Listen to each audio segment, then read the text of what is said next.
This podcast is a production of Unfiltered Studios. If you would like to know more about joining Unfiltered Studios, please visit our website at unfpod.com for more information.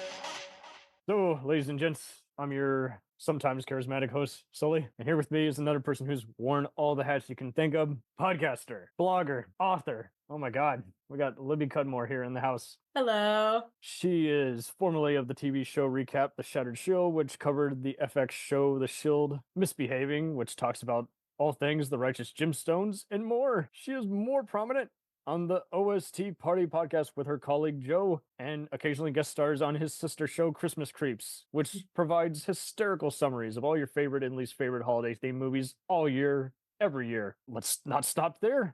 You probably have seen her work in Vinyl Me, Consequence, and Pace Magazine, and even better, she's probably been at more conventions than you, nerd. You probably have seen her at the Cooperstown Film Society. So let's say hi to the fellow New Yorker, Libby Cudmore. Welcome. Oh, it's good to be here. Thanks for having me. Well, you can tell me wrong. I think the reason you have this comedy formula of yours down is you kind of deflate the room, you validate everyone, but you also kind of have the whole kind of shut up already, nerd. Don't tease me with all this trivia. Doesn't apply to me. Like it was so hysterical when you did like a review on like an infamous Godzilla movie. You're like, well, I'm not part of this fan base, so don't come at me, guys. This has nothing to do with even the movie. We're talking about the fucking soundtrack. Because it is funny how so many people want to make this about them, then they want to make it about this fan base. It's like we're not even talking about that. If I told you I wasn't a fan with this, what would you even bring this conversation to me? I just stop. Yeah. Don't I think so much of it is like people take those things really personally, and so they feel that. And I never. It's tough because, obviously, like on the Shattered Shield and over on Misbehaving, like I'm the one nerding out. So I've sort of softened up. I think you just legit, you are overjoyed because you're talking about something you give a shit about. But at the same time, you do have to sometimes say, is like, stop telling me to like this. Yeah, I don't like it. I like They Would Be Giants, but I'm not going to fucking spin propaganda so you must like it. Yeah, there's only like the only soul sucking. The only band I really will do that for is the Cherry Poppin' Daddies. I'm like, no, you really you need to give them another listen. That's like the one band where that was a I'm deep cut. I had to actually look up who they were. I'm like, all the music and time in the world, and I've been let down. How the fuck did I not know about these guys? Oh, they're so great. I love them so much. But it doesn't matter. Like, how? I mean, there's always gonna be something that like goes through the woodwork. You're just like, how did I miss that? How did I miss that? I was at the video stores where this was. I was on the movie channel where this was. I was listening to that radio that loves this kind of shit.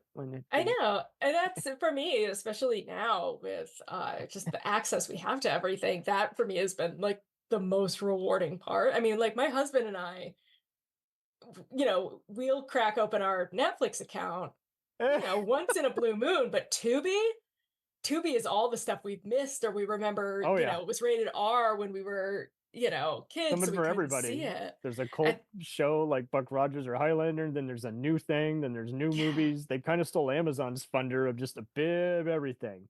Yeah, I can't. Tubi is like the channel that I tell people the most. That's like the other thing, like I really evangelize is Tubi. Like I think absolutely. I was joking on Blue Sky that my presidential platform will be to nationalize Tubi the way like PBS is nationalized. Oh, there you go. That would be my presidential platform to like bring Tubi fully to the people. What's weird is there's a network that you can download on all the other free like bootleg cable TV apps called Cowboy Way TV. And I was just like, this is like cerebral. This is the fucking Matrix. It's like there's an app within an app, a channel within a channel. This is Oh weird. my. I was just like, what? And so next thing you know, I'm downloading all the apps that's supported on there. And it's like I'm gonna look for those shows that they posted on there. So it's gonna keep changing, but it is funny how I mean I still have a CD player in my car, so I love how when you guys make CD references, how Just and go people who pull it can't out. see, I'm being very fucking animated with my I hands, know, but it's it's really just so funny. funny how well, I've been told that too, and I accept unintentional comedy. For a man who studied from by watching William Shatner on screen, I'm not an actor for short. So it's amusing to me how you have to find kind of a limit, and at the same time, like half these songs are only going to be CD only or Spotify only. Everyone wants to cut one format out of the other, and it's like it's not going away. Vinyl will No, always be and around. DVD and Blu-ray no. will be around. Yeah, and I mean, there's been such a rush now for physical media, and that's why Because all I the shit always, gets taken down and yeah, Universal like no just one attacked. can take a record from you, and I'm well known for my record collection, but like once you have it, you have it, and it's Hmm. funny. My husband is sort of a treasure seeker of VHS, and he picks them up for Nice. friends, and Vidmark, home he entertainment. he has found so many of them that like never made the jump to DVD or never made the jump to streaming. And there's like a Yes. whole other world of these films that so many people have never seen You because would they're that love deep. you would love true TV movies. Go on. Basically, oh, go on. Yeah. Basically, it did a lot of those transfers, like movies that were like satellite TV only or VHS only, and they'll send you a DVD copy with custom artwork or a digital copy, and it's just Oh, like very cool. it's the rare TV database. And so half the time when I'm seeing, I've downloaded a few of them, and I'm so tempted to put some of them up on YouTube. I'm like, Hmm. oh, oh, Yeah, because just sure. like it's it's not fully lost media. Just Hmm. again, like one of my other weird little passions, but it's not something that people think of or that they've heard of, and it makes we have a kind of monthly gathering that we alternately call cult movie party or dinner and a movie, and we'll pull out like There some you hear more that, interesting, guys? Libby is yeah. reinventing TBS. Old school. Films that a lot of our friends haven't seen or that we have like weird access to, and screening them for people and making dinner and just having friends over. I think this month we're showing Neil Breen's Cade the Tortured Crossing. Oh, lovely. I So wonder if anyone can rip any of the music off of that, or even show that in a cinematography class saying, here's how you can frame a scene and cause Here- confusion. yeah, exactly. Have you watched it yet? Oh, I've watched all of them, but I don't know. I can't tell any of them apart, but I just laugh uproariously This is every yeah. time because This is it's the 1 minute it's a faith movie, then it's like a Taken Commando type save the yeah. traffic victim, and then it's just some other explosions and angels. So it's always so Yeah. funny when you just watch these and it's like, damn it, why have you and Tommy Wiseau not done like a versus movie together? I Wiseau know, like versus Face Brain. Off, but There you uh go, face off too. Wiseau versus Brain. And it but reminds me of when the James Yin guy who did Birdemic once dissed Tommy Wiseau. how I missed that. How It could was so he? funny because he's just oblivious to the fact that his movies are shit. I mean, Oh, you they're make movies terrible. with GIF files, and it's like, okay, Yeah, I, and Tommy he, Wiseau has sort of the one thing that none of these other movies have, and that is originality. no, I was gonna say I'm just Greg kidding. Sestero, because that man is good Well, looking. that's true. Yeah, and that I dude was has in been a in legit stuff. He's been in funny stuff. yeah, I He wants to escape in a way. He wants to. but also like embraces it. I was at his Yeah. book launch for The Disaster Artist, and Oh wow. that man is so handsome. Yeah. He's like ridiculously, like you kind of can't believe it. Oh, Like the that. camera doesn't pick it up somehow. It's just like, I ended man. up adding to his IMDb just the minute he started mentioning off things. He's like, I'm an extra in Gattaca. Was on a Nash Bridges episode when I was He's in reading his Patch book. Adams. Yeah, So Patch Adams, and I was like, he got his SAG card, but he didn't get to talk. So it was like, what? And so he's like yeah. a featured extra. I'm like, ah, Yeah, fucking Hollywood.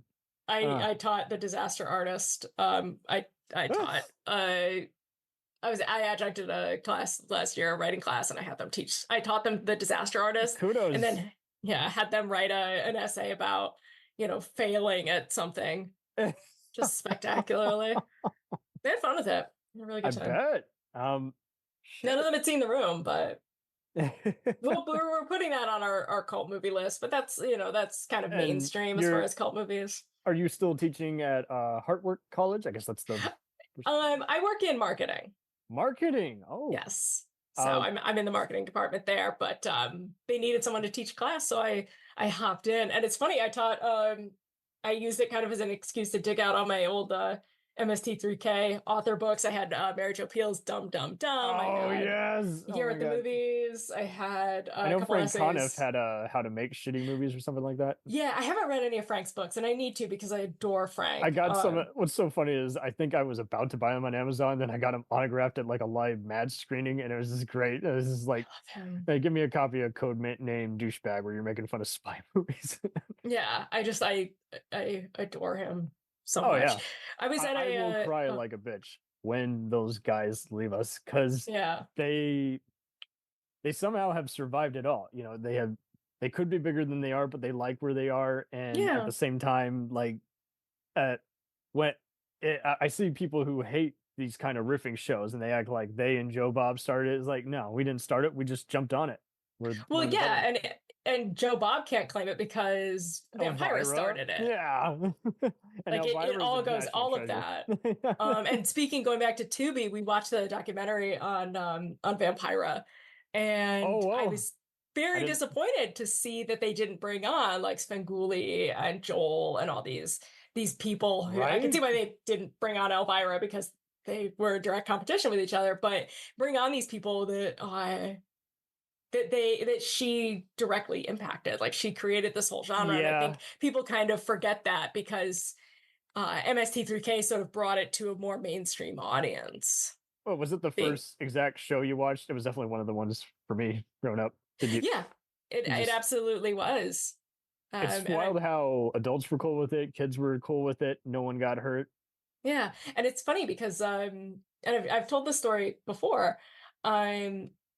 I first watched it at my friend Trista's house. She's like, it was just a Saturday, we were flipping channels, and we came across what I later found out was The Brute Man. And she's like, oh, this is a really funny show. This guy and these robots make fun of movies. I'm like, that's a great. And we just laughed, and it was so good. And then I went home and told my sister about it. I was like, it was really funny. She's like, that sounds really dumb. But I didn't know the name. And years later, we're flipping to the sci-fi. Sci-fi channel. Describing it to people is virtually impossible. You have to pretty much, after multiple fails, I've just found, say, Sesame Street meets Elvira. And actually, that's a really good one. 2 robots are trapped in space, forced to watch a bad movie by mad scientists. Boom. That's as dense as you can get. If you say anything else, people get bored. They tune out. I don't know what you're talking about. Yeah.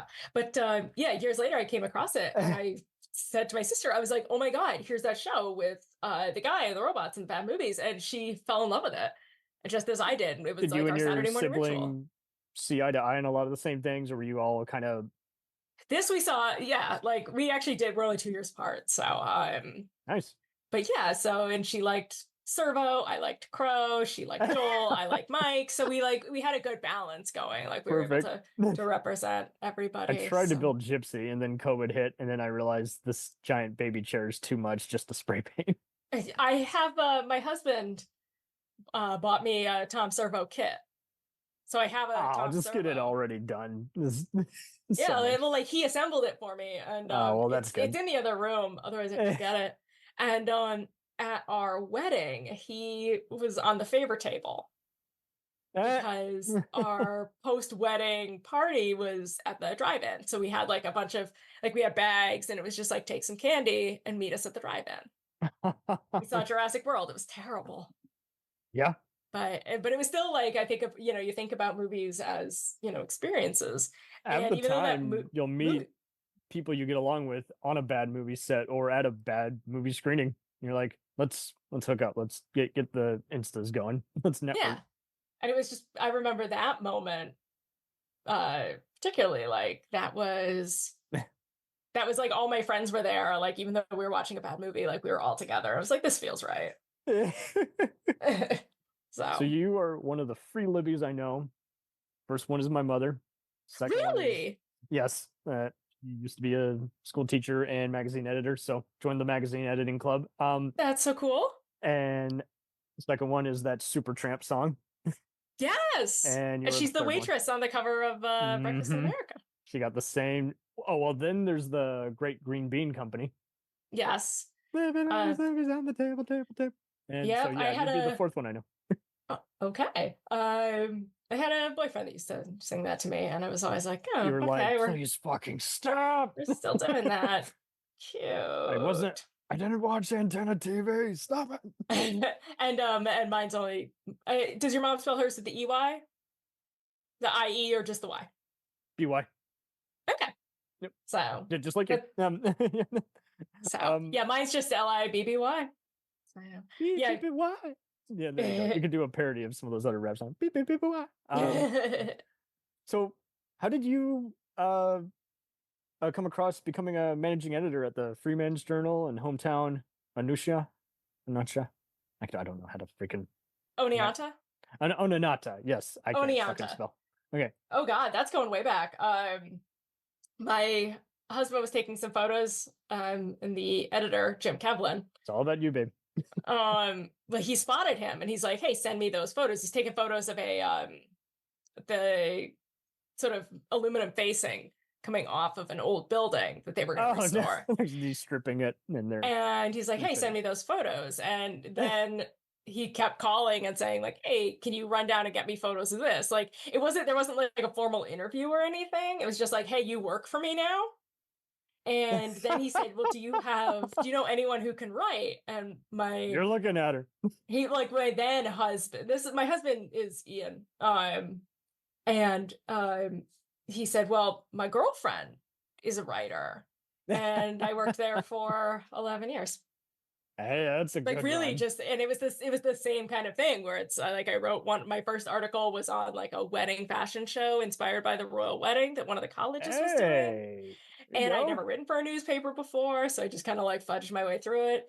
How did you find your general style though? Like just because like it comes across in your actual writing, but like and your various posts, but like how did you kind of realize when was the day where you're like, this is my signature, this is my style?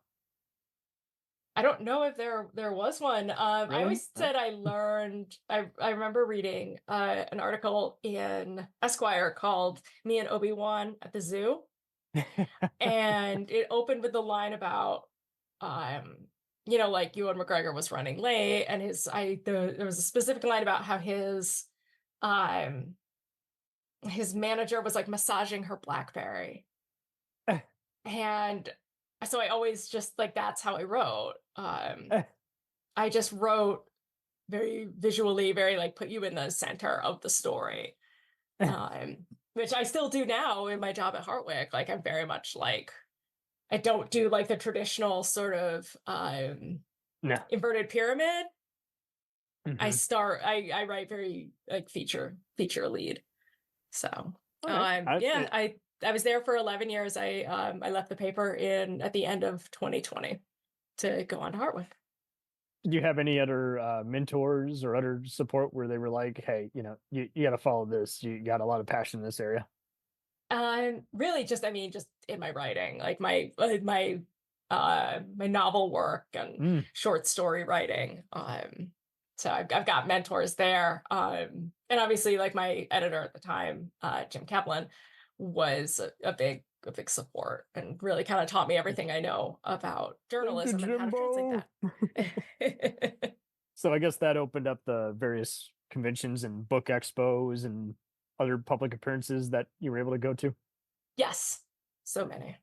It's funny how that's what takes the press card. It's like, yeah, I'm cleared. I know, and like now I feel like I flashing my badge, but I'm not a cop. It's like I don't go to anything anymore because it's like, well, I'm not covering it, so like why? And I like it took my husband and I a long time to like get out of that that feeling of like, oh, we actually can just go places. Like we You don't might get have a to like show discount up because and they want the coverage. Yeah. yeah, like we could just go to an art opening. It's fine. So, but now the awkward part is, seeing people and not remembering their names. It is wild how it goes in stages. 1 minute is like, I notice this with even exercise. The one that's more mindless is more interesting to me. So I do that exercise more versus the Yeah. other one where I'm like, I just lost track of what lap I'm on. What do you think gave you the courage to just kind of share your voice in all these mediums other than just, hey, it's a gig, I'm doing it? Like, is there something that just made you tick? I don't get paid for any of my podcasting, so there's definitely a voice. Well, with OST Party, Joe and I had been exchanging emails. It just like back and forth because I wrote for him for Something Awful and wrote for Current Events. Oh, And that's right. That was a great. Is that site still going? I I see a have lot no of idea. stuff We're going not, from 26. yeah, we're not there anymore, but I had fun and we would write each other these long emails after movies we'd seen. And that was actually where our dream Star Wars came from, was like that back and forth. For of an those who don't email. listen, she has done an awesome fan cast, and anyone who hasn't heard it, fucking listen to the OST party. You'll hear it eventually. Yes, it's on our Star Wars Holiday Special episode, which I maintain, and I know you have a Star Wars episode that I need to listen to. I maintain that is my favorite piece of Star Wars media. Absolutely. I Because mean, it's risque as hell. It's got bad songs that you can't get out of your head. It's hysterical. It kind of just reminds everybody, why do we fucking get all wigged out about this fucking space opera when it's just a toy commercial? yeah, and also it's the one piece that, like, as I said in the episode, it's the one piece that hasn't been manipulated and touched up. And special, and it's like the last like pure piece of Star Wars You'll love the lore documentary that we that's on it. have. So what was that? There's a documentary on it now. Yeah.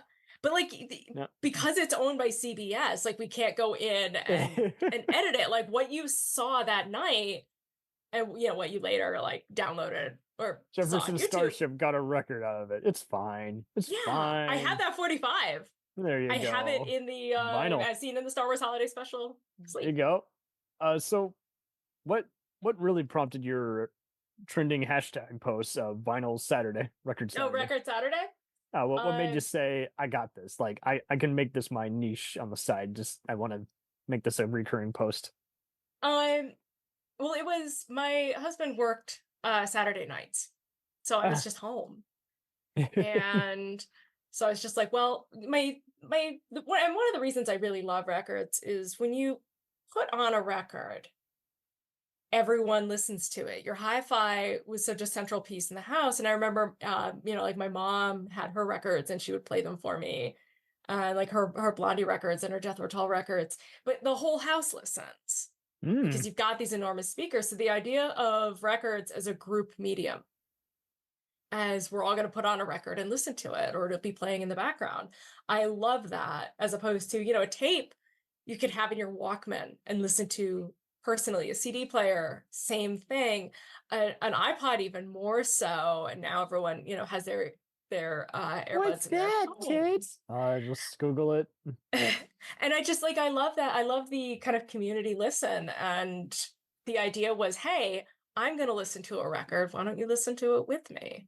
Just out across the universe. There you go. So, and there was records people loved, records people didn't love. There was I've got a character, Evil Libby, who plays records that like other people either like really love and I personally hate, or records that everybody hates. And then she sort of, Evil Libby, those are her favorite records, like Train and Billy Joel are like her favorite bands. It's what I do love some of your speculations on why everyone's feuding, because it's just more interesting than the actual just annoying scandals where it's like, yeah, they're probably doing it because of this. The minute you have this alternate reality going, this multiverse, it's just kind of more interesting. Yeah, it's and I definitely sort of borrowed that from the Channel 101 series Yacht Rock. Definitely. I love it when you also will come across, I mean, you've done it with the various Kevin Smith stuff. It is funny when you're like, oh, cry me a river fanboy. Or just, talk to me like I'm 9. and go. That's funny, right? I do like how you Yeah. break down comedy, because most other people would just be snarky, and you like to just say, it's not funny. Yeah. I'm not an idiot. I got it the first time you said it. But Yeah, I've why do you think you and Joe have a cool kind of just charisma? Because like obviously he does the first rule of improv, which is acknowledge, no negate. Is like it probably is. It's probably fucking bullshit. It's probably garbage. I know it is. You know, it's just, and you just play off of that. You just keep spawning it, and he keeps losing his it, shit halfway through. He's like, "Oh Lord, what are we doing?" it's funny because I've known Joe for God, like over a decade now. We've never met Whoa. ever. Hey, no, that's So cool. I have plenty of Facebook pals. It's all good. yeah, I've Weird never met world we live Drew in. either, or Panda, and Love you guys. yeah, no, but that's Joe and I just, I think because we had to develop our friendship over the written word for starters.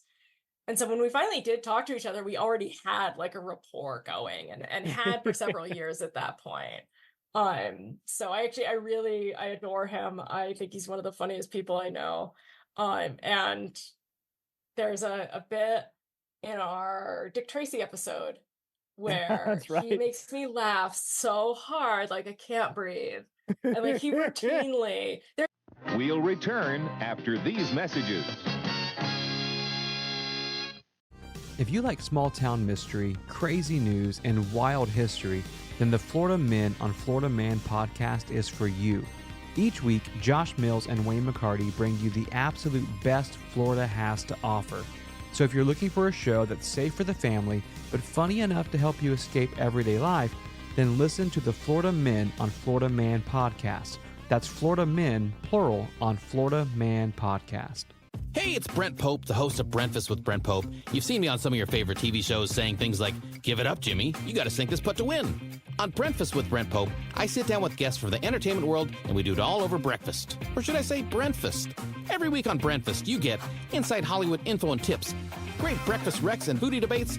Most of all, you get the most delightful 30 minutes of your week. So dig in. It's Brentfast time. Listen at Brentfast.com, Apple Podcasts, or wherever fine podcasts are found. The Jacked Up Review Show podcast is honored to be part of the Blind Knowledge Podcast Network. Join anytime, talk the talk, and enjoy yourselves. There's something enlightening for everyone with this crowd of cool cats. Check them out.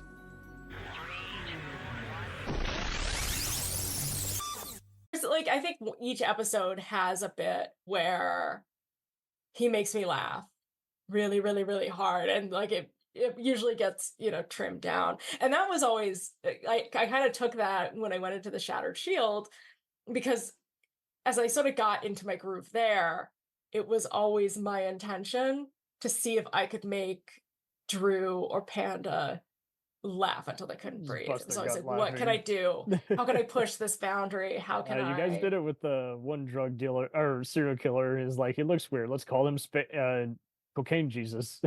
Yes, and Cocaine Jesus actually became official part of Shield lore, because during the interview with Kurt Sutter, he actually referred to It's wild how they were so active on Twitter in like 2016 to 2018, and it's like, so you got perfect timing.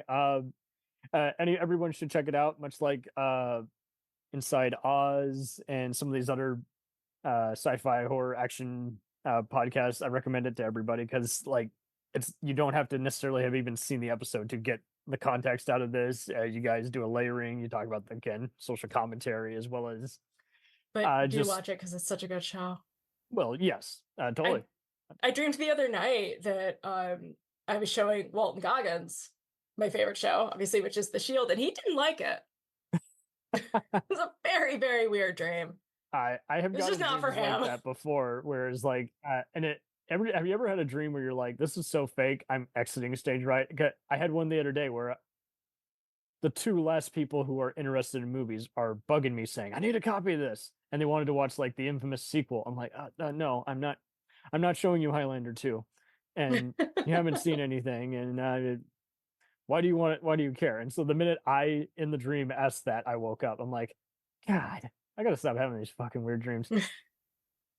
Yeah, no, it's definitely like I think I'm in weird dream season. It'll That pass, moment where but they're interrogating you. I gotta see the next season. There isn't a next season. um, who, given how you published, you've done a bunch of anthology contributions, but again, we got to talk about the big rewind here. It is one hell of a fun page turner. Oh, It's thank you. anyone who hasn't seen it. I mean, hell, Only Murders in the Building people would totally like this kind of thing. Yeah. You are examining the detective subgenre while also having kind of blunt honesty, which is, pure Libby, but also you mix it in with hopeless romanticism as well as just Also pure Libby. exploration and everything is too good to be true, so let's just fucking deal with it. I just like just the Oh, various comedy and cliche shattering that you do. well, thank you. Yeah, that And was I'm my not first just book. saying that. I legit it was very fun. It was a very amusing evening. I'm like, where is this So- going? I'm And I'm so touched that you said that. Yeah, I love, people still seem to enjoy it. I enjoyed writing it, and they always say, write the book that you want to read. I did have a great moment. I think one of my best moments with that was I signed a copy for Jay Carnes. that's right, Dutch. You did say that you got to interact with him on the podcast, so no, that is cool. Yeah, I got to like handed it to me. I was like, will you sign this? Like, hell yeah, I'll sign this, obviously. Recently on Picard, he's still being busy, and it He's is kind of one of those things. It much like busy any and long, handsome. yeah, Gotta get that out there. totally. You have a hysterical line in that, and you do make various references to so many different procedurals. So anyone who's just looking for that kind of just cult knowledge that no one's really talking enough about, they'll definitely get shits and giggles out of it. But I love how near the end, the girl looked freaked out, but not as freaked out as the dude, bro. The fuck is your problem? He asks. I shoved him just hard enough to rattle him. Devil's in your soul, and you need to cast him out. I will bring hellfire and char the flesh from your bones. You will not take her innocence away. She is magical, but you are wicked. So now you should teach that in your writing class. Like this is how you have a kick-ass comeback, a retort. There was actually, that was kind of an in-joke with a friend of mine. There was a girl in grad school who wrote, her whole story was like about angels of true justice and all this. And so like that's why sort of homage, she was a terrible person. But that was like Isn't me it kind of wild how riffing the on. I worst had people in completely our forgotten lives- about that. The worst people in our lives give us this inspiration. Oh yeah. Half the So people I'm writing about are basically professors who have wronged me in some way. Still don't want to take your fucking class, you nincompoop. But no, that you got zingers like that. You got these one-liners. You are a very self-aware comedian because you're not. You know about what you fucking hate when everything's just too much for its own good. So you just like to kind of rattle the cage even more and say, well, if that won't entertain you, then I'm just gonna fucking tear it down. Well, and I think going back to MST3K, I think that's where like I learned a lot of it. Like I sort of There you honed my go. comedy chops. There's a poop joke, there's a sex joke, there's a pop culture joke, and then there's 5 other kinds of jokes that only they can make. Yeah, and also just like sort of taking on that sort of like fed up, like Midwestern kind of like exhausted by it all. John Stewart obviously there kind you of go. got some of that from him. And then you mix it with a sort of daffiness. Oh, lovely. That like there's something about pretending to be a bimbo that opens doors Yes, for you it a was a little good- bit. It was a good way of just opening it up. It's like the awkwardness of this is what I consider. That's not necessarily true. It's a stereotype, but why do you fall victim to it? You did a lot of experimenting with that. Do you listen to 60 songs that explain the 90s? Oh no, but I need to. That's on my on the list. Ringer, every other podcast seems to be mentioning it, and they do a lot of what you guys kind of do in the OST party. They have to actually go through this, and pretty much it's the zingers, how he opens it up when you're like, where is this going? What does this have to do with this artist? They should have me on to talk about the Cherry Poppin' Daddies on the Yeah, Swing you hear Revival. that? Freaking guy. They should get a special guest because that's what they look for. Is people like this touched me, this scarred me. Yeah, this It's was even like funnier when it's an artist everyone hates, but you kind of have a connection to because it just made you I would inner adult. like. I mean, we did a 3, and this was again like something I sort of like. I don't want to say bullied Joe into, but like I have this very like bossy personality. You know, He you doesn't listen mind. to it. I mean, I bullied Drew into letting me on the Shattered Shield, like straight up, like you have to put me on this podcast. You are an interrogator. You're like, let me at him. Yeah. So you're female Jack Bauer. Now I know. All right. Kind of, yeah. Female Vic Mackey, like boot on the throat. But oh god, no! Don't let. Well, Drew hear. we want you to get away. Yeah, but Like if you stole a bunch of money, everyone would be like, it's fine. be You like, didn't look want at it this anyway. face. Not gonna miss it. The guy got what was coming as opposed to his own self-empowerment. Yeah. Nah. But God, I don't even remember where I was going with that. Sorry, I'm fucking it up. All right. No, where was I going with that? The Shield. You're an I was too funny. interrogator. Bullying. So you got on the show, and then you got No, even back Drew. before. Oh no, I bullied Joe into we did a 3 episode arc chronicling the rise and ultimately fall of Swing Revival. We covered Big Bad Voodoo Daddy, we covered Royal Crown Review, we covered the Cherry Pop Daddies and the Squirrel Nut Sippers. So and I mean that made you had your own little trilogy. Yeah, then I had to watch The Mask. And I had to watch Swingers, which I did not like. That movie did not age well. But I also like how instead of just looking at today's commentary versus then commentary, you're just kind of like, I'm not the audience for this, and I don't like these characters, so fuck off. You know how to shut everyone down. In fact, I feel I would love to see you at a film panel where you would be like, I couldn't give less of a care in the world right now. I know. There's a terrible like Oscar season because they're like, did you see this? I'm like, no, I'm not going to. I'm not going to watch Oppenheimer. There's no world where I'm glad you brought Oppenheimer. that up. I have had to tell my sister, hey, did you ever read the DreamWorks book? If you did, you know that studios make all the bidding. So the minute you enter money into a contest, it's not a contest. It's a sham. So stop preaching to me about how I got to see Barbenheimer. Nolan is not good with war movies. He's okay with mystery movies, but he's fucking overrated. And Greta Gerwig can't stage a scene to save her life. She's a good actress, though. Yeah, I'm just like, it's just not. And now I'm gonna get a hate mail. No, I'm just like Scarface gunned down. Yeah, like I'm just not. I just won't enjoy it. I don't like Christopher Nolan movies, and I did see the sequel though.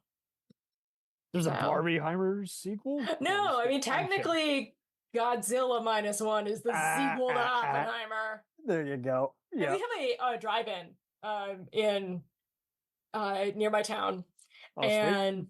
I like. Do you like going to drive-ins over?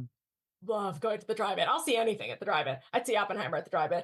But it's I better said than they being should play contained and all that other stuff where you're like, what is up with the audio right now? You know? Yeah. Someone's on their phone or they're late and they're blocking my view. You could just kind of chill. And our drive-in does double features. So I was like, maybe they should have Oppenheimer and Godzilla. Because you really can't have one without the other. Nah, I'm good. So, but I see was what like, you did there. I was very proud of that. And then like other people caught on. I was like, man, I made that joke way back. But no, I love our drive-in. I'm obsessed with our drive-in. I didn't get to go this year because they weren't showing anything good. But during 2020, we went like it was the only movie theater that could be open. And they were screening all sorts of old films. I say There old, like 1990. Yeah, that's fine. It was great. We saw Beetlejuice and Little Shop of Horrors. We saw Jurassic Park. I saw Jaws for the first time. You always wanted to see in the theater. Yeah, but I was too little. Yeah, I finally saw Jaws. My dad would never let me watch Jaws because he's like, you'll never go in the ocean again. And I'm like, Dad, I was born in Oklahoma. I'm not going in the ocean anyway. I have no desire to go in the ocean. Parents as well, where they're like, oh, you should get your passport. And I'm like, I don't fly, so this isn't a conversation. I mean, I like the ocean just fine, but I'm sort of like, the ocean can stay over there. I mean, we spent all of my childhood summers. You're like, I got my own pool over here. I'm good. Yeah, the ocean is just what lives in the ocean? The Meg. Oh, even more than that, just gross. People Yeah, taking a just piss in their shit. That the you don't ocean there's full of dark mysteries, so I'm want. low key scared of the ocean. I'm like, I'll look at you, maybe wade in, but like I have a bad feeling about this. I'm not going any deeper The into ocean. the ocean. You will never meet a greater hive of scum and villainy. Yeah, like the ocean can stay over there. My husband and I had this conversation. Like, would you rather explore deep space or the ocean? And I'm like, personally, neither. But I Yeah. would rather explore deep space. And he's like, well, why? And I said, well, because when you go, any movie you watch about space, there's always babes on a planet. Like babes of different gender identities and different races and species and like all babes everywhere. There's nothing in the deep ocean. Like mermaids are up at the top, but like the deep ocean, it's Megalodon and that's it. And then you got to Megalodon get and the through all remains of the the Titanic. waste that everyone's left and submarines that want to spear you to death. Yeah, It's there's nothing down it's all Das chaotic. Das Boot, the remains of the Titanic and the Titan submersible, and then the Megalodon. Nothing, There you go. nothing good in the ocean. Yeah. Like again, wade around the top, but deep ocean, don't bother. I'm going to quote James Gapsey of the Who Would Win show. He has an anti-bullying slogan, and that is, be the bigger shark. Libby here wants to be the bigger shark. No, I want to not be a shark. I want to remain. No, we mean on the- figuratively. He's basically he came up with the motto because he was Yeah. stopping his kid from being bullied at school. Where do bullies hang out? Where they can't be found. What do they prey upon? The weak. And they think they're a shark. And that's where he's like, I'm going to be the bigger shark. I'm going to get you. I'm not going to wait on police. I'm going to come over here and say, stop beating the shit out of my kid. I'm going to beat you up. Yeah. No, I'm just gonna be the shark that's on the Just beach over listening here, to Steely Dan. Getting high on weed. No, I don't smoke. I don't drink. I don't smoke. Neither do I. I just took Delta Yeah. 8 2 years ago and gave it up. But I'm such a goon sometimes. Like I it's really fine. do. Like It's everybody loves a fine. lover is like that's kind of my theme song. Like I want to think of myself as a badass, but I'm really just like, hi everybody, who wants ice cream? I'm such a goon. Like I do come across like more of a badass on podcasts than I am in real life. Like I'm actually quite delightful. Hey, audio goes a long way. We just let out what we're thinking. It's not like we said we were going to actually beat the hell out of someone. I have had to do that disclaimer a few times. It's like, okay, if you're going to do an inevitable bad actor recap, at least don't go too far as to belittle their actual name. Like, I fucking hate every other actor working today, but I'm not going to tell them to jump the fuck off a cliff. That's Yeah. no. I'm Although not- I have a no. working theory that Timothy Chalamet is not real. I believe he's fully AI generated. Why? That's not like a real looking human. Like when you look at him, you're like, there's something uncanny about him. Like he's not a real person. He's AI. I'll half agree and just say he's an alien. So I just there's That's what. something. Well, Yeah. that's what I mean. He's not Yeah, there's human. something off-putting about him. Also, Timothy Chalamet is not a real name. Like that's a type of cheese. Yeah, That is Timothy Cheese. We'll just call him Timothy Cheese. Yeah, it's just like We're doing Mike Nelson. it's a style. soft cheese that isn't like well known, but is very popular in certain regions. Like you can't Jeez. convince me that anyone is named Timothy Chalamet and that he's real. I will never believe it. Jeez. Yeah, I have a Oh, lot man. of like everybody has like their one weird conspiracy theory that like We and I'm not talking all about do. yeah, like I'm not talking 9/11 about started it, and then we went bonkers with it. To where it's Yeah. like, well, I mean, Bin Laden's not really dead, but fuck politics for a minute. This person, I think my dad had a funny one. It was like about the producer of Sheryl Crow's last big hit album. He's like, I think that woman fucking killed him in that fucking airplane explosion. I'm like, okay, tell me more. Wow. Yeah, like I just think I have like my handful of conspiracy theories. Like one of my friends like insists that Delaware isn't real. It's like, do you know anyone from Delaware? I'm like, I'm pretty sure that's where the president is from. Like that's what he wants you to So think. we're being like, the real life Ray Donovans, where we know is like, okay, this is your public image. What happens when the curtains come down? yeah, Well, like I you're think really everybody like, oh, I think there's Dad everybody Hooker in the gets bed, one check. There's the yeah. rip-off artist, check. You're being a loan shark to someone, check. Okay, Perfect. Yeah, like I think everyone gets one weird conspiracy theory, like one that's like Aren't so they all out there weird? that only you're the only one that believe it, and it doesn't harm anybody. Like, But I'm aren't they all definitely weird? against, like, what was that? Aren't they all weird? But like, again, like there's a big difference between like the You just lizard mean people that are no one else controlling is our talking government about it. and Timothy Chalamet isn't real. I Like, did that once with, and it was so funny. My pal Tony, who's a big anime, blah, blah, blah, comic book guy, he's bringing me up these conspiracy theories, and I predict what he's about to say before he even says it. And I didn't expect him to actually believe it. That was the irony. He's like, I think Avril Lavigne got killed and replaced by someone else. I don't know if you've heard that's that a one. very popular one. And I was just like, I was just making shit up. I didn't realize this was actually what you were talking about. That's a real one. And like, yeah, like that stuff. I'm just like, no, that's lame. That's not real. But then I'm like, There's this I thing don't called think plastic Hamilton was a real surgery. musical. Yeah. That was I like do my like how you have broken down various musicals too, where Yeah. just because they're comedy doesn't mean they get a get out of jail free card. They can still Yeah. be pretentious or full of themselves, but you kind of like it for a different reason. And like, because I kind of came up around musicals. My grandmother used to take me to musicals on Broadway, and when I was growing up in the mid and late 90s, there were sort of two kinds Same. of girls. Yeah. There were two. So maybe, I don't know if this was your experience, but you were either a Phantom of the Opera girl or you were a Les Mis girl. Those were the two girls you could be. And then Rent had to come in and ruin everything. And I don't like, I worry now because this current generation is like kind of getting into Rent. I want to be like, oh no, we are not bringing that shit back. Rent is terrible. It's a bad musical. It's for bad people. Everyone needs to just get a job. Like, I didn't like Rent when it came out. I'm like, all of these people are horrible. It's fine. I find that everyone assumes you should only be in one corner, like it or hate it. It's like, or maybe you're not part of this conversation. It doesn't exist in your world. So I do. Yeah.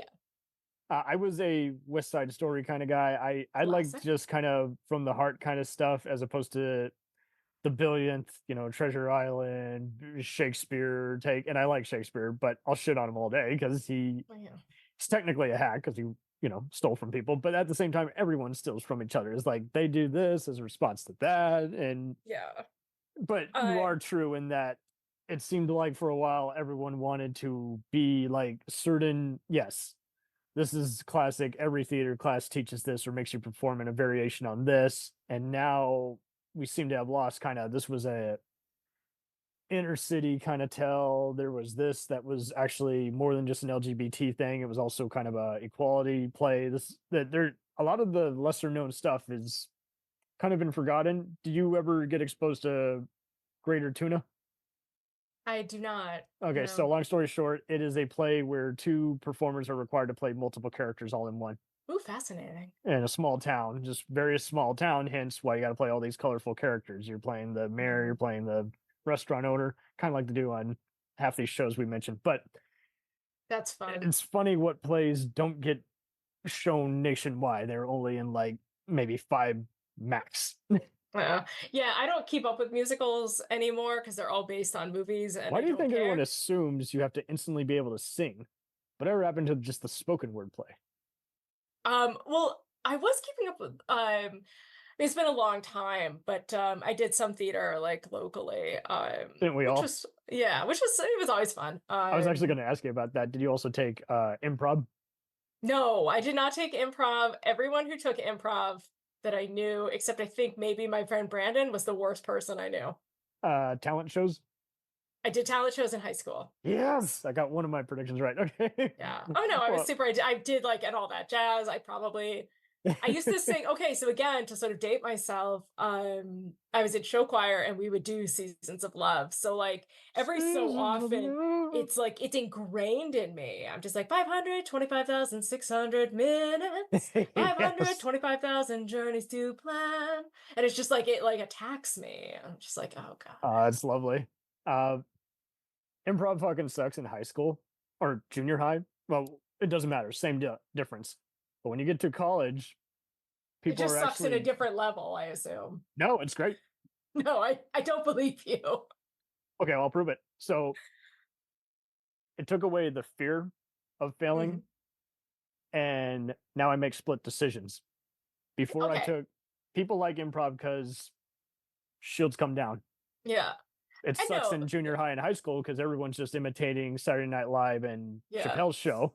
And I'm a Who's Line guy, so fuck all y'all. But Oh, second very of all, nice. second of all, it was just like, you're here to be in the scene. And much like you and Joe, I thought you guys had an improv background because Joe was doing the first step of improv. Acknowledge. Mhm. The skit dies when you negate and say, no, I'm actually not an alien with 5 heads on my body. No, I'm actually a sports insurance guy, not a, you know, sports star. The minute you say no, you fuck it up. Yeah, So it's all over. And I had a few Leroy Jenkins, but they dropped the class within the first few days, so that didn't impact me. But it is a matter of just the skit goes wherever the hell you want it to go, and only the stuck up people that goes for any theater. Like the ones who don't want to do anything in the scene, those are the ones who get an F. Oh yeah, no, Binghamton University had a couple improv troupes, all of them terrible. And again, like the worst people I knew were in the improv troupes and they weren't funny. Like improv also requires you to be funny. But I definitely Yes. I take a lot from sort of those rules of improv that I've studied informally. My husband and I used to go every Sunday night to see Ass Cat at the Upright Citizens Brigade. And so yes, we would see Amy UCB. Poehler and I Andy think Seth Richter? Meyers might have been there 1 or 2 times. Was And Andy like, Richter there? what was that? Andy Richter? No, he wasn't there when we saw him. Matt But we Walsh? would go to these shows and kind of like, what was that? Matt Welsh? Yes, Matt Walsh was there. But yeah, we'd go to these shows and sort of absorb that. It was so fun. I bet. I miss doing that because again, like when we lived in New York, we were both so broke. He was finishing art school. I was working at a temp agency. Oh man, temp agencies. And it just living this very bohemian life, and we lived in New York at kind of the last point you could really do that, like where you could still there were still these like third spaces you could hang out in. Nice. And that's part of why, going back to the Big Rewind, why I wrote the Big Rewind, like as this love letter to a New York that I saw was so rapidly changing. And you're a real New Yorker, as they said in Oh Hello. It's like I'm probably the first person to say this, but New York has really changed. And like Oh Hello really resonated with me. Again, speaking of theater, like I think that was the play that most resonated with me in so many ways. I'm pretty sure both of those guys, Gil and George, were at like my grandmother Rivka's Passover Seder in 1996. Like I'm positive. They were just like I recognized them. I knew who they were, and I felt very personal about that show. You felt like they were part of your family, even if they have nothing in common. It's like even if they're not real, it's just like you sort of forget that these are. You don't understand. Yeah, like they're not only actors in costume, but they're actors in their own play. And that's one of those shows that like I will show everyone and make them watch. This is like, you have to see this to like understand this, like this one piece of me, like this intrinsically like New York Jewish part of me that like makes up the patchwork of my life. Like in one little corner of myself, like I'm Upper West Side Jew. So hey, culturally Jewish, not religiously Jewish, but at least you're just proud of any of your heritage in general. So it's adopted heritage. My mom converted when she married my now ex-stepdad. But it's just like, yeah, culturally, like Upper West Side Jews are very, very like different breed than like Queens I'm Jews. walking here. Yeah, like again, like Fairway and Zabars and just like being in that area. That's where I also like discovered Tower Records and Anime Crash down in the Village. My sister went to NYU. So like going around the West Village, like there's all of that is in the Big Rewind, like all of that heart, like of spending time in New York at a time where, I grew up upstate. Nice. Most of my friends didn't go to New York City. Like they didn't have access down there. They might have gone for a field trip, but we went like a bunch of times a year just to go visit my grandmother.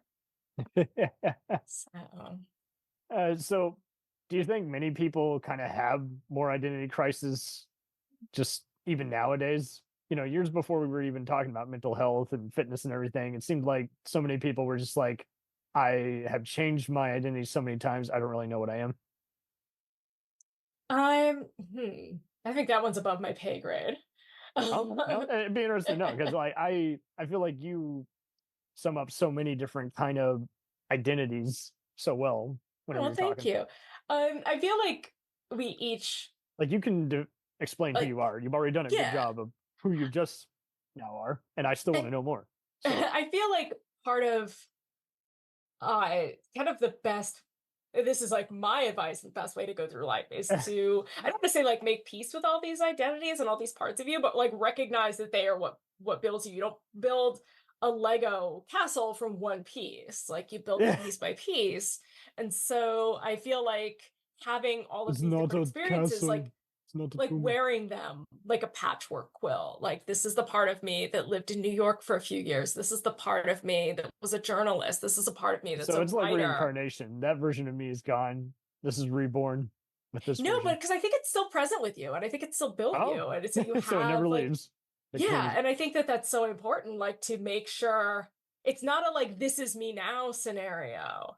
It's Nice. all of these, and it took me a long time to figure that out. Maybe that's because I've never been good at like sticking to one fandom. Like my identity is not wrapped up in being This is a why we're Star a variety Wars show. fan.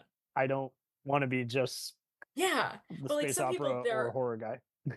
their identity is I am this subculture, I am this fandom, I am, and like I try like in high school I would consider myself a goth, but I was a Nice. goth who also just like really liked vintage clothes, and I didn't really like a lot of goth music. Like I like Susie and the Banshees, but like I lived in a small town. Like I also loved, I could sing if we were at karaoke right now. I could belt out Faith Hill's "This Kiss" without looking at the screen. Like that's the least goth thing you could do.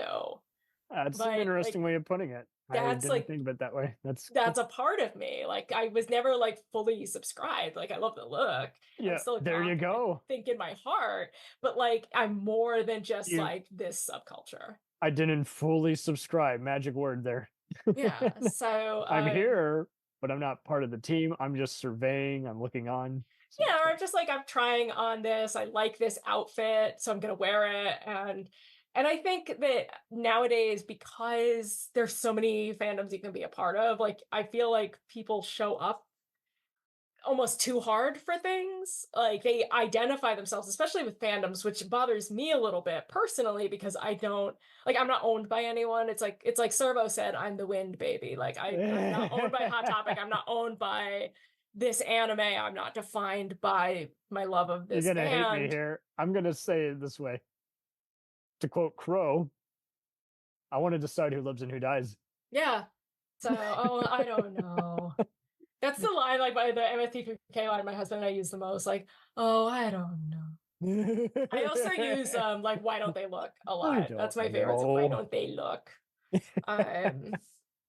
But speaking, actually, go again, like jumping all around, MST3K, which is possibly like my most like long time and devoted fandom. Like my Star Wars fandom fell off, but like my MST3K fandom like lives, keeps growing. Yeah, and it's one of those things like that's just something I'll put on in the background. Like I'll put on the Tubi like 24-hour channel. You're not the only one. It seems to be just a common, just kind of go-to pleasure food. I still got to binge watch all of season 13, but it's just.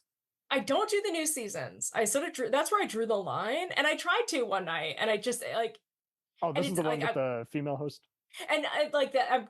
I'm like debating with myself, like, is this internalized misogyny? Like, this is everything you've ever wanted. No. Am I mad that it's not me?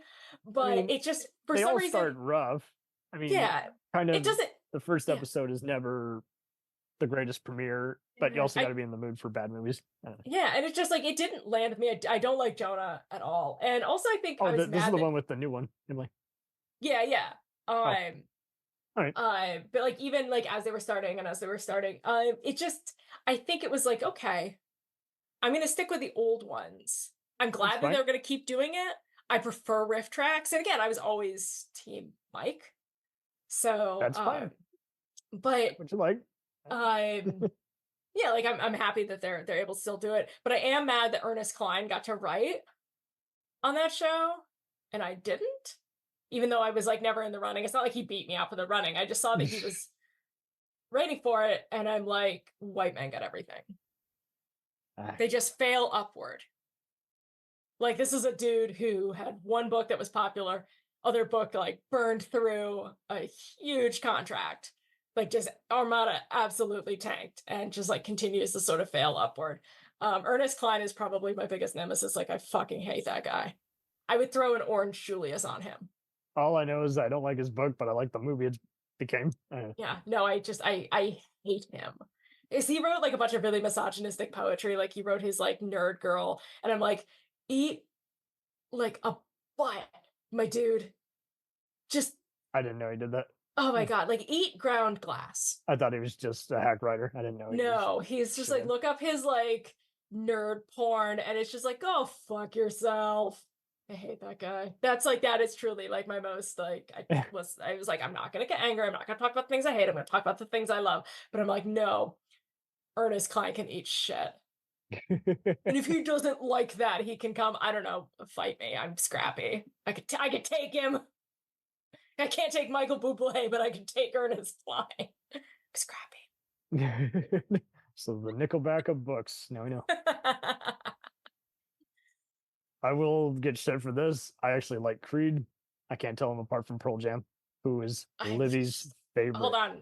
You're not coming through. Beep. I'm just kidding. No, I just. All good. Yeah, it's fine. You like what you like. I think Creed reminds me a lot of my ex-brother-in-law. So I'm just like. Yeah, it's what I also like. I hate them by proxy. I don't get mad when I hear I did Creed. the same thing with several shows. I did not get into them because you are in several different ones. I love how you'll note I didn't see this movie because my ex wanted to see it, and I don't like anything he likes. It's always funny how we do equate a lot of that stuff. I am more likely to see a show if a sibling doesn't hype it up for me, if the Oscars don't say shit about it.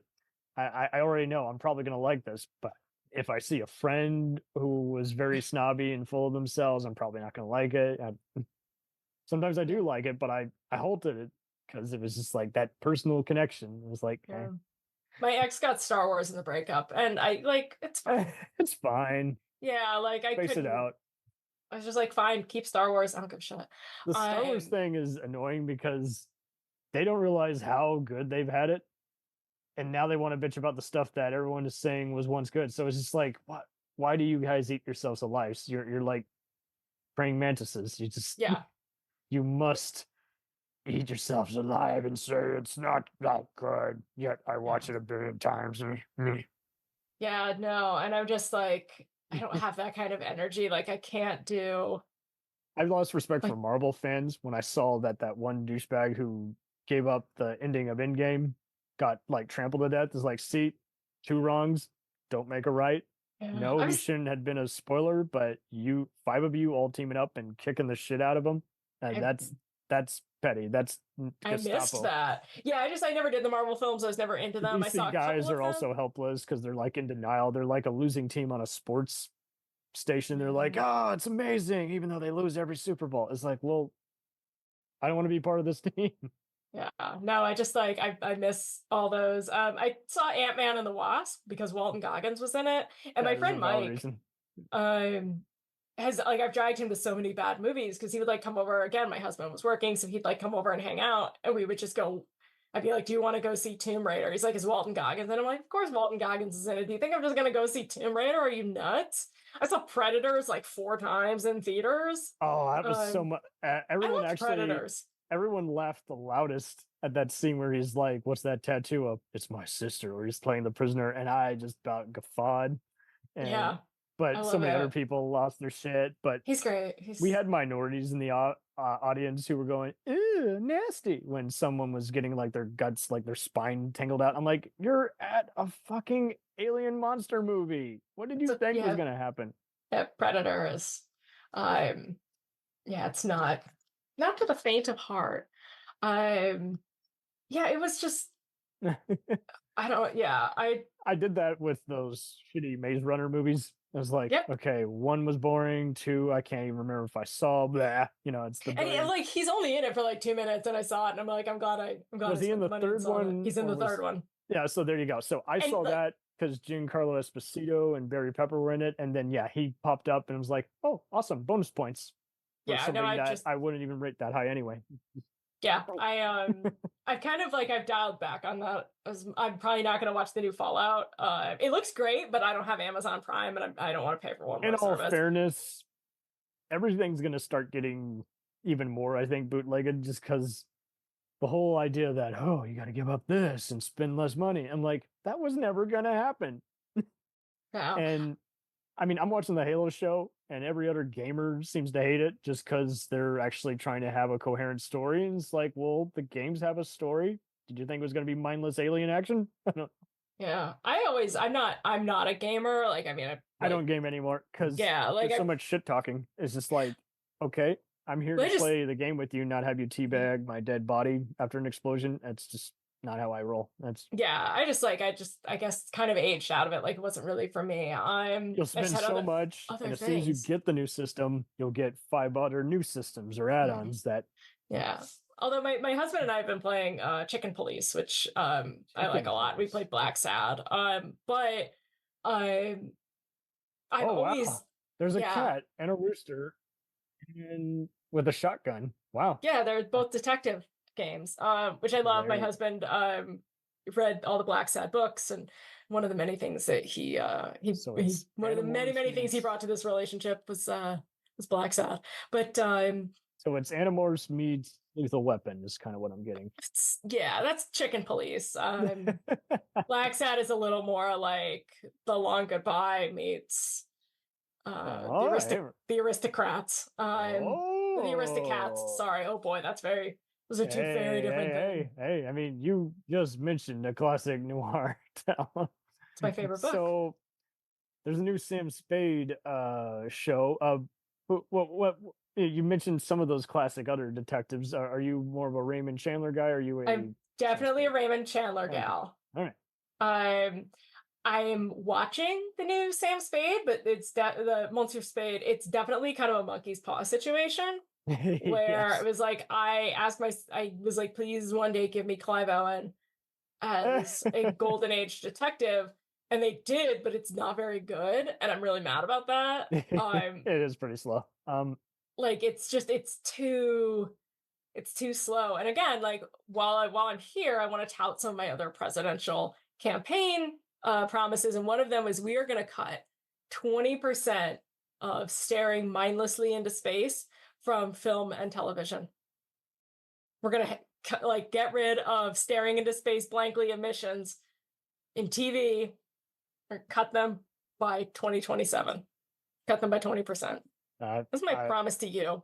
You are now Secretary of Entertainment. Yeah, well, because honestly, like presidents. Your average episode of Succession would be like 11 minutes long. That's what I find with every other show. And the ones that I think about, like The Expanse, is like I don't get tired of. But then there are other ones where, yes, is like that should have been 6 episodes, not 20. You know what movie has minimal staring? Roadhouse. Because they're all killer, no filler. In the face. Yeah, there's like one scene where Emmett's like watching Dalton do Tai Chi. That's it. Yes. No staring in that film. It is just wall-to-wall action. Oh, man. The fact that people had to even ask themselves if it can't be taken seriously. I'm like, what? I thought the opening scene said it all. Why are we still having this discussion? Why do you think people can't tell a tone or mood of a movie? And why does it have to be something stupid like John Wick or Fast and Furious for them to accept its over-the-topness, but then they can't accept something else dark like a Taken or Equalizer or whatever the fuck? I've never seen any of those. Okay, well, so just in general, just like tone and mood. Like, why did they accept one formula and then another one that is literally like a sister of it, a spin-off, the same kind of audience get shut on? Although I guess like Fast and the Furious is at least like somewhat self-aware, and like I feel like Taken, which I haven't seen, but like I know it has to deal with like human trafficking, like they human traffic his daughter and then he brutally kills people. Am I somewhere near the mark? It's more of a one. Those were just one-man army Charles Bronson movies. Yeah. But, yeah.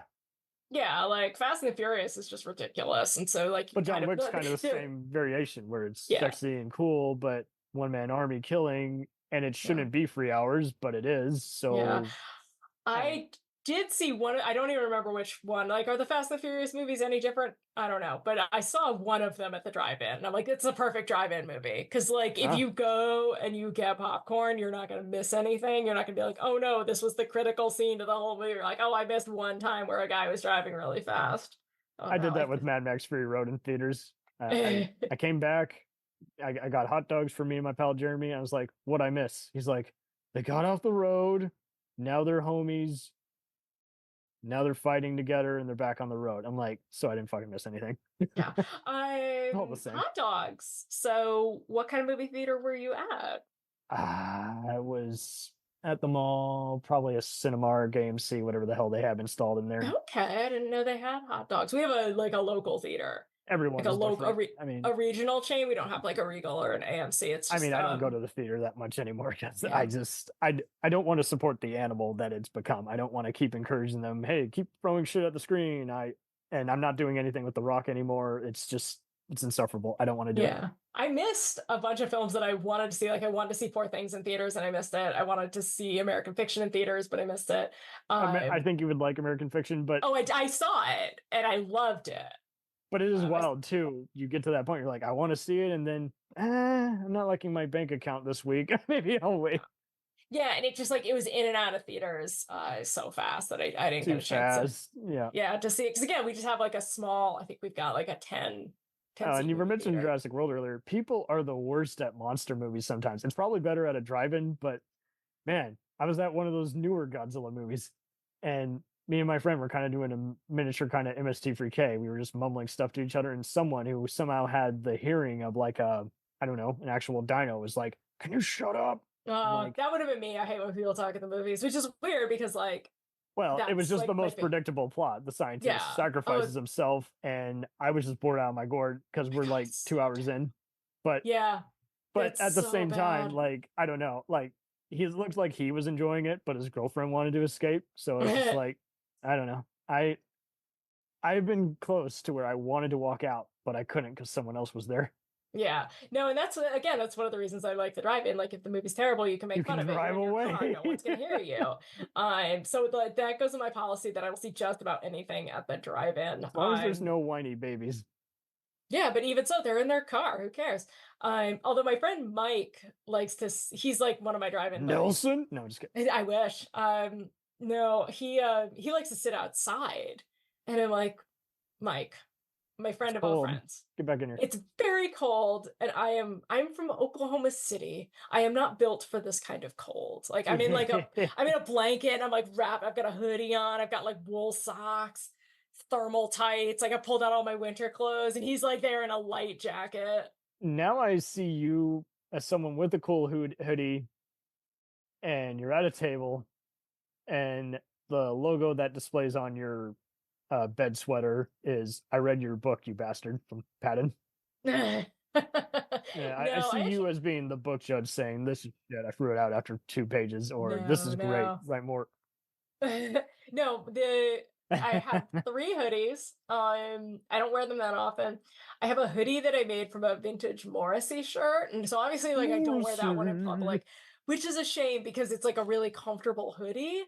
But you don't want to wear the stuffed on it. So I don't want people to think that I'm Morrissey. I have a Yacht Rock hoodie. That doesn't fit very well, so I don't wear it. She said it again, Yacht Rock. Yes, my Coco hoodie.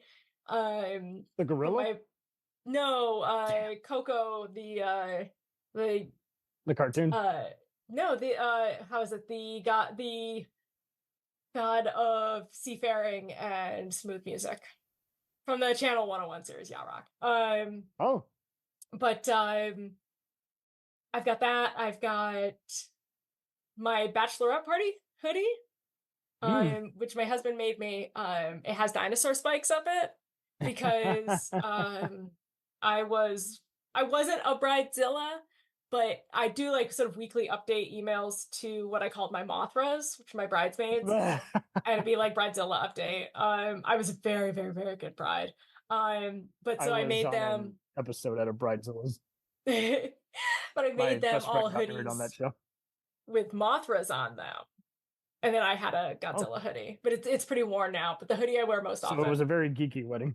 It was actually I kept it pretty normal. We did get married in 2015, so our recessional was Power of Love, and our entrance music into our reception was the Back to the Future theme, because Back to the Future is probably my favorite movie of all time. I know I say it's Roadhouse, but it really is Back to the Future. Tied with Who Framed Roger Rabbit. Better music. Hey, the music in Roadhouse isn't bad. Patrick Swayze sings a song called Raised in Heaven and Hell Tonight. Oh, that's it's true. A great song. The 45 is on the B-side is Jeff Healey's his acoustic soundtrack, yeah. So weird. I got a few other questions. Wirecat's fucking amazing. They're just like they're made of like space beams and magic and just sent to us. Like I really believe, like, if there is reincarnation, the best humans get reincarnated as cats. I love like, it. that's the top tier. So you and my mother Libby would actually get along very well. You actually do think a lot alike. I'm serious. She has said that exact same thing. So that's amazing. She'll be reincarnated as a cat one day. It doesn't have a great soundtrack, but Cloud Atlas deals with reincarnation a lot. Anyway, there's a lot of stuff that deals with reincarnation. Oh, but yeah. You just need a better filmmaker to make it entertaining, not depressing. What are your upcoming goals? You've done, you got, I take it you're going to go back to the author corner not long from now and yes, flush something out. New book, Negative Girl, is coming out in September from Detour. So I'm really, really excited about that.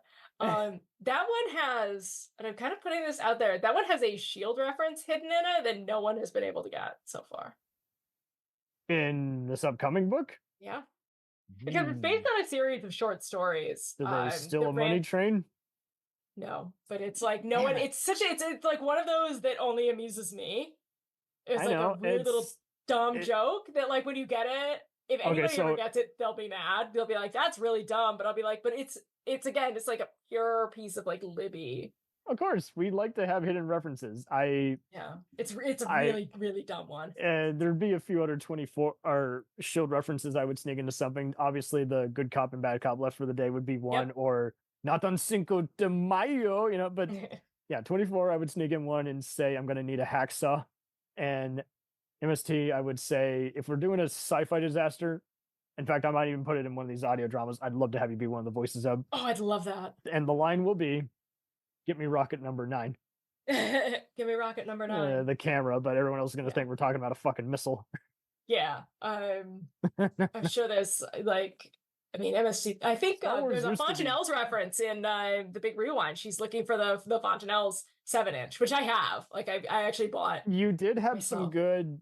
Why do you think you know albums side to side? Because it's so hard to do, especially with even a record in today's world. Why do you think you encompass it in your mind so much? Just A side, B sides, and I think because like where I grew up, we didn't have a lot of access to like a record store, or I mean at that point like a CD store. Like the closest FYE was 60 miles in the mall. So we had Walmart and the radio, and that's kind of it as far as, I guess, like the BMG, which I was never you part endured of. pain for so long. You're like, I'm going to go back in the corner with the stuff I love. Well, I think the idea was like, if I had a CD, like I would just listen to it over and over. So like I really prefer like whole albums. And when I listen to an album, I listen to it fully. And like every morning I get up and listen to a record, and I'll either, sometimes it's a record that like I really, really know and love. Like I'm really like very anxious about wearing through my copy of the Cherry Poppin' Daddies.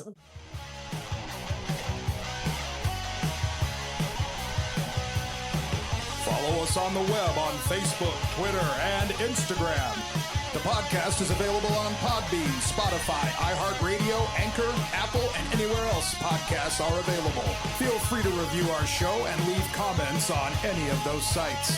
Thanks a million for listening. It's a jacked up